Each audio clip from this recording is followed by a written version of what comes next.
90% holatda burun spreylarini noto'g'ri ishlatasizlar. Videoni oxirigacha ko'ringlar.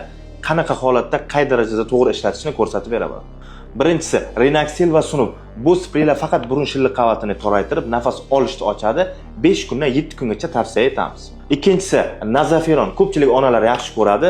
Faqat gripp va ORV viruslarini boshlang'ich simptomlaridagina yaxshi yordam beradi va immunitetni birlamchi ko'tarib beradi.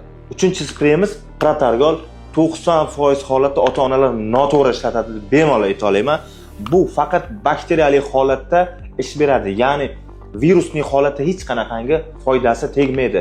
Shundoq ekan, virusli holatda umuman ishlatish tavsiya qilinmaydi. To'rtinchisi Forenex, Monix kabi spreylar. Bular allergik tumovlarda, burun shilliq qavatlarini shishlarida yordam beradi. Hech qanaqangi bakteriya va viruslarga qarshi ta'sir ko'rsatmaydi va bilishinglar kerak bo'lgan narsa, adenoidni birinchi, ikkinchi darajalarida lechiniya sifatida beriladi va 1 oy muddatda 2 mahal davomida sepiladi. Beshinchisi Naftizin.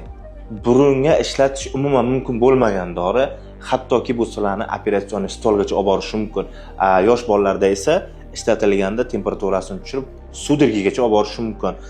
Shundoq ekan, bu spreyni umuman ishlatish taqiqlanadi. Bu tomchi faqatgina xirurglar tomonidan operativniy muolajalarda ishlatiladi. Shunaqa foydali ma'lumotlar uchun sahifamizga obuna bo'lib qo'yinglar, o'zingizlarni hisobot qilinglar.